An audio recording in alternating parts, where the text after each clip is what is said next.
Hi, good morning. Welcome to my channel, Voluptas Oculorum, means pleasure of the eye. I'm Stephanie and I am going to show you everything that I painted when I was in Italy for the past week. I went there to do a workshop with a wonderful, amazing watercolor artist named Janet Pulcho. She's originally from the Ukraine and she studied in Odessa, but she is currently living in Florence. I think she went to one of the art schools there for about a year.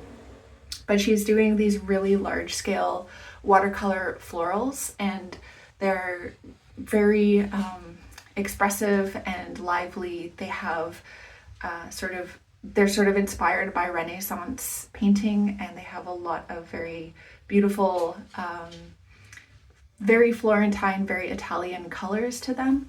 So I saw her on Instagram like at the beginning of this year when I kind of was starting out my watercolor journey, and I thought working at this large scale and working in the amount of detail that she does is something that I would aspire to. And then I saw that she was hosting workshops in Florence.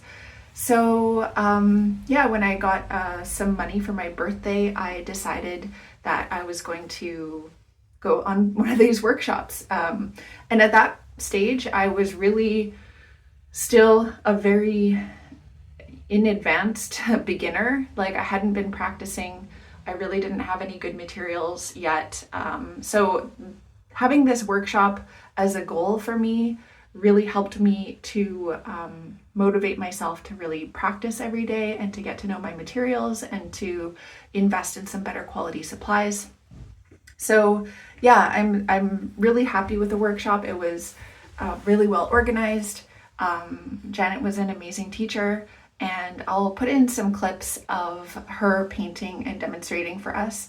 She didn't want us to post extensive clips on YouTube, of course, for obvious reasons. She doesn't want to just, give her intellectual property away for free, but I'll put in some clips without sound, just so you can sort of see the types of demonstrations that she would do for us. And basically how the workshop was run was, it was from 10 till about 4 for 2 days over the weekend. And at the beginning we would start by drawing the subject. So that actually took up quite a bit of time, especially because these subjects were floral subjects and some of them were quite complicated. And she showed us her technique for how to approach drawing. She would gather us around the table. She would do the first steps, which would be drawing. And then we would go away and do that ourselves. And she would sort of walk around and make sure that we didn't need any help. Then she would show us the first wash of watercolor and her approach and all the colors that she used. And, you could really get a sense for how fast she would work and the types of brushes she would use. Then we would go away and do that.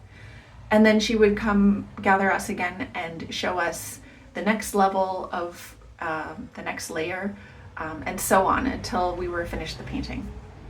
So it was a really good way to learn to break it down into those smaller steps.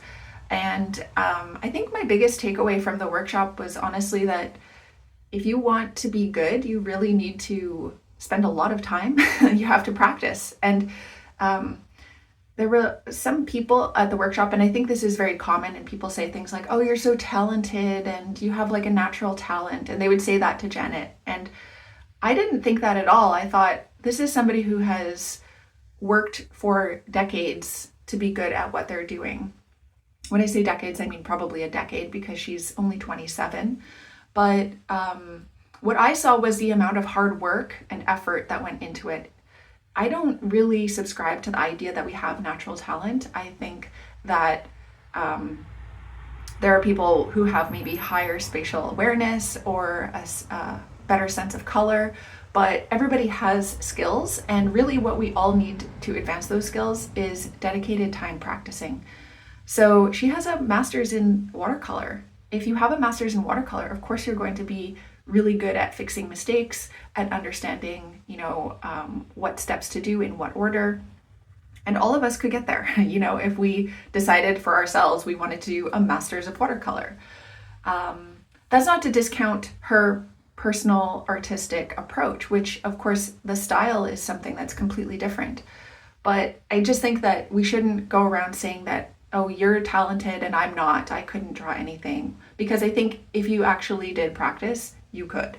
So all that to say, I was really happy with the works that I did, and I'm going to show you. So the two images that she gave us as references were this poppy, and on the second day we did this hydrangea. And this is a composition of a few different images. So the hydrangea flower is from a reference photo that she took herself, and then the stem and the leaf are composited from different stock images that she has online. And she did that so that there would be a better composition for the flower and wasn't just going to be the head of the hydrangea. This is the one we started with on day one, and I'm glad that we did, because despite the fact that it's still a complex flower, it was a lot easier because it's just one color with a sort of like detailed central area, but the leaves were very simple to do. So it was like more about broad swaths of color and making sure that you get the drawing right than it was about nitpicky details. This hydrangea, though, was incredibly difficult. We spent so much time drawing these petals and trying to differentiate between the light and the dark areas. So this was super challenging, and I almost wanted to give up like several times while I was painting it. So let me show you what I actually was able to produce. We worked on this arches 12 by 16, and this is the poppy that I did. So just for a reference, this is the right way. So I ended up enlarging the poppy. And so what we really had to do was learn how to draw to scale and to be able to use scale in an appropriate way to show the relationships between the different pieces. So I scaled it up to fill up the paper. And I'm gonna just put it in closer here. And I'll maybe do like a scan over of this and put it in. But we used masking fluid to mask out all of these little stamen pieces. So masking fluid over the center parts, not over the whole center part, but just in these little stamen areas. And then we did a first wash of color for the petals, and then we tried to add in some details when the paper was just about dry, not quite dry, but mostly dry. And then we did a second and third layer of details, and then finally we did the central area. We took the masking fluid off and did the central area. So I'm really happy with this. I was super proud of what I was able to do. I've never been able to paint a flower this detailed before, and I was super stoked with that result. So I was feeling pretty good on the first day. And then we got to the second day and we had to draw this hydrangea, which I actually haven't removed from this pad of paper yet. So let me just do that now.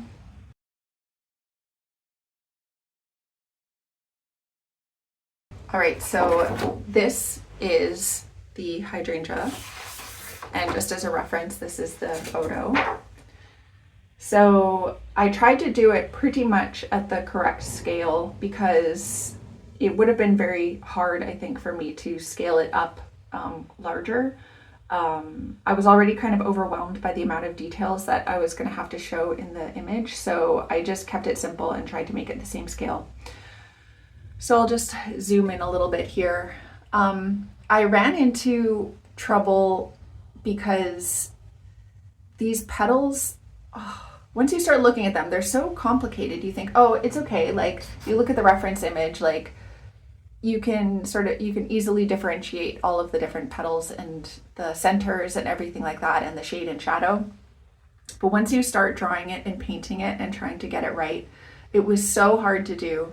But essentially, at the very end of the day, I asked Janet to come and help me and give me some advice on what I could do, because I wasn't really happy with the direction it was going. And what she ended up doing, I thought she was going to come and add more contrast, but what she did was actually lift colors. And she was like, I think the problem is there's too much shadow, too much intensity. So she took like an oil brush and she actually kind of scrubbed at this drawing. So you can see down here, she actually reintroduced lightness to the dark areas that I had been working on and trying to intensify.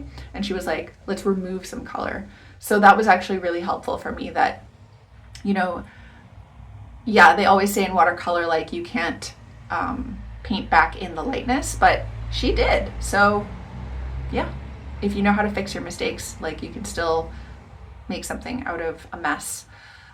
So yeah, this is what I ended up with. And in the end, I'm happy with it, but I would like to try again, even though I'm a little bit traumatized by hydrangeas right now. So those were the images from the workshop, and that took up 2 full days, and I was only in Italy for 5 days total. So 2 days we're just doing this workshop, and we didn't have time to like go out and sightsee. I tried to do some sightseeing before and after the workshop, so wherever I could get early tickets to museums or to see things, I would do that. So I ended up waking up at like 6:30, 7 o'clock every day and going out. I would be into a museum by about 8:30 in the morning, spend an hour there, and then I would walk to the workshop. And I walked everywhere, so that was great. But alongside this, I also did some sketching in my sketchbook. I tried to do a sketch every day. Even though I was already painting at the workshop, I really wanted to continue practicing and just have stuff in my sketchbook that was from Italy as a memento of being there. So yeah.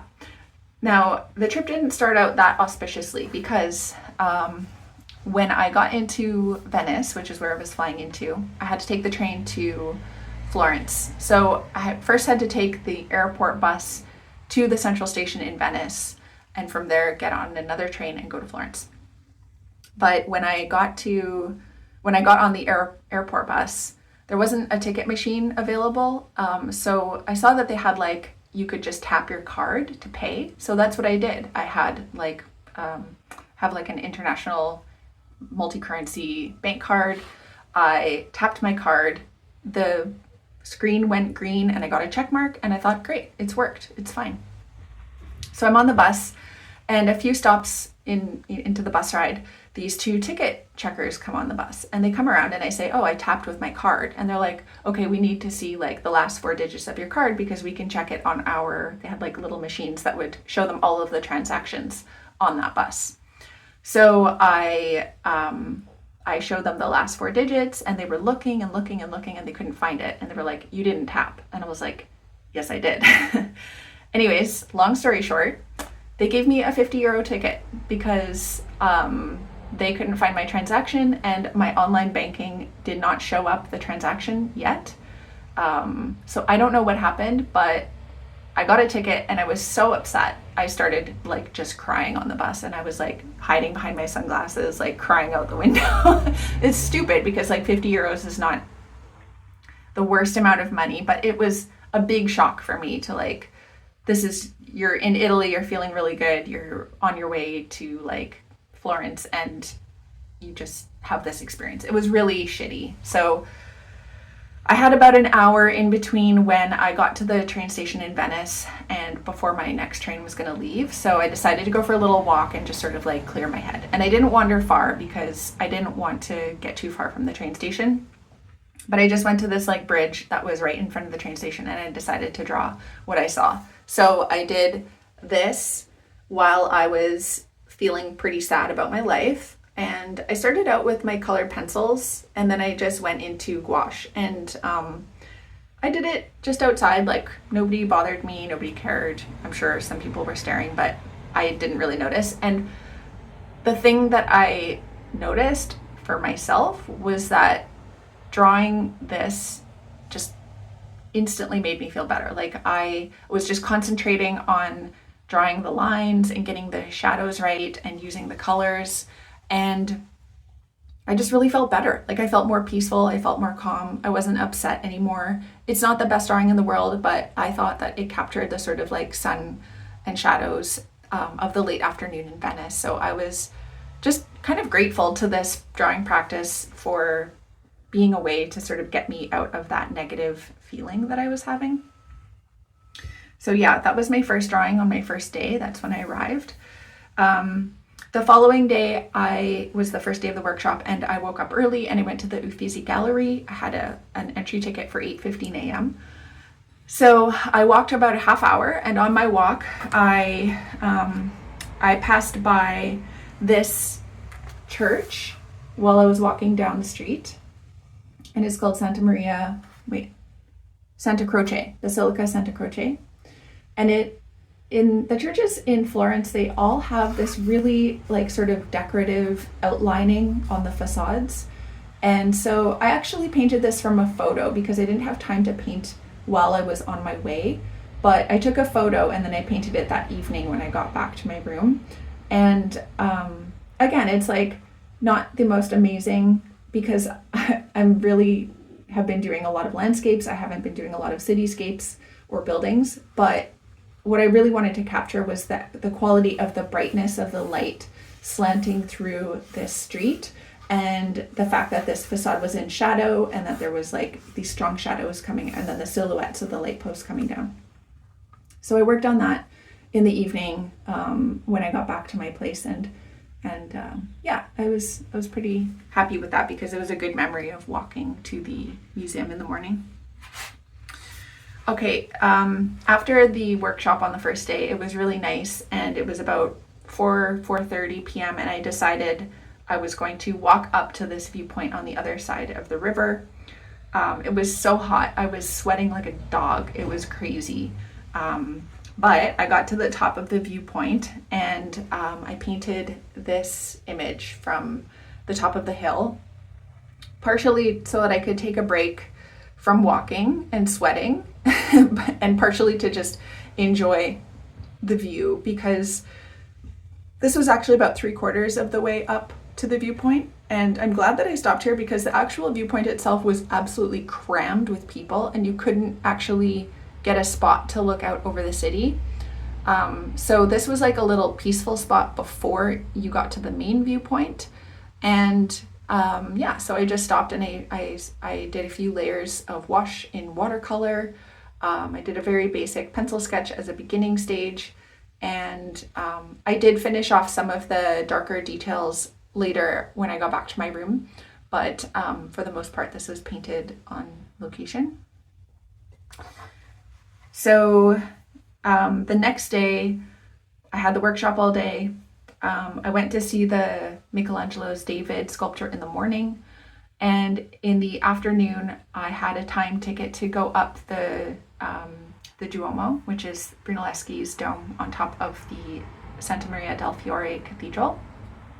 And so I was really busy with sightseeing. I went up the dome, I climbed up 480 stairs, and I was like, again, sweating like a pig. Even though it was a cloudy day and it was threatening rain, it was still really humid and hot. So I was sweating. It looked like I had rain all over my face. It was not rain, it was just sweat.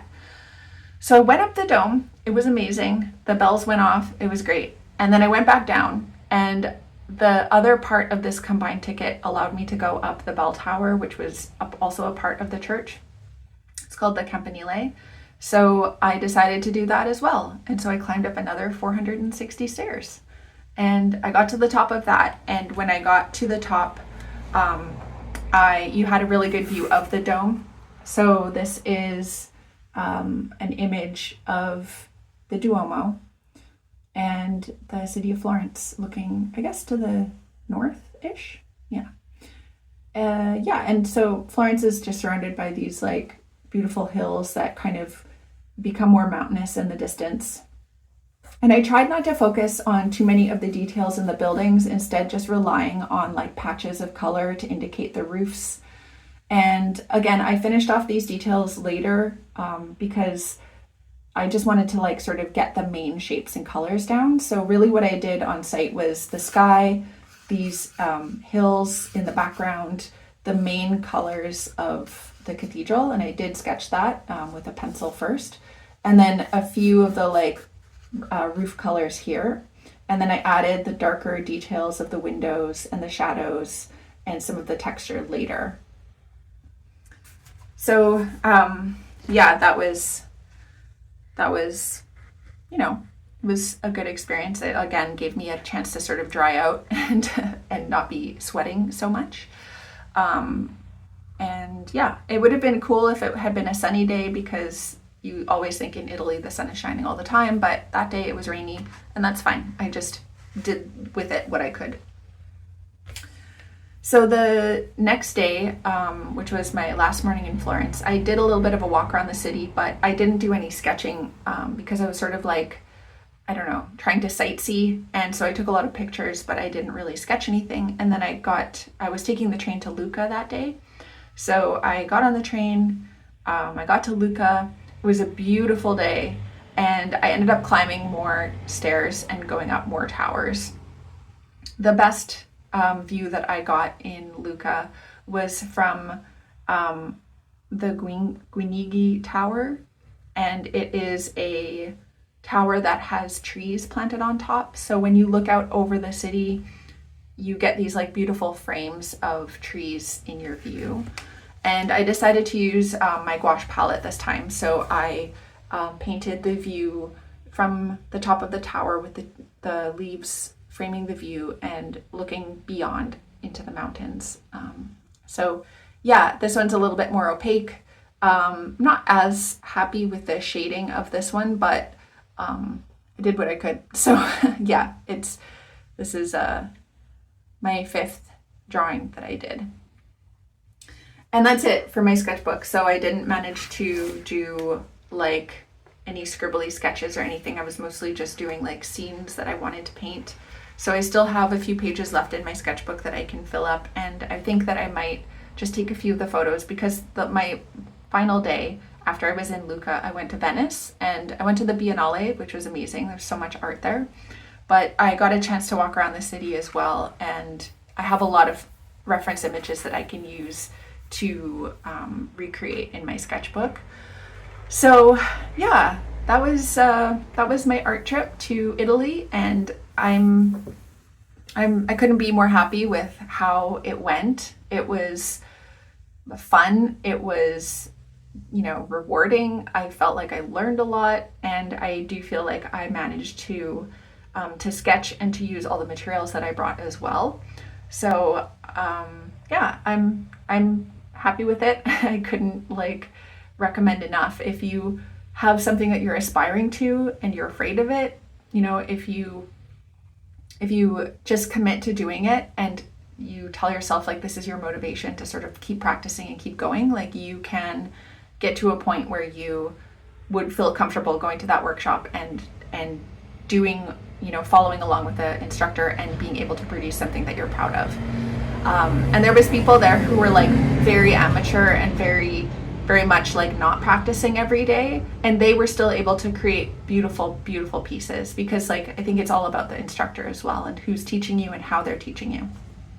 So that was my experience, and yeah, thanks for looking at what I've created, and I hope that it inspires you to create something, whether that's just in a place where you're living right now, or if you have some travels planned in the future. It is really rewarding to sort of try to sketch what you're seeing while you're there, even though it is hard and it is challenging, and you might feel a little bit embarrassed, or people are going to stare at you. What I've noticed is that most people just leave you alone. They're not going to try to come intrude on your space. So yeah, I'm happy with everything that I've created, and I look forward to creating more. So thanks for watching, and I'll see you again in the next video.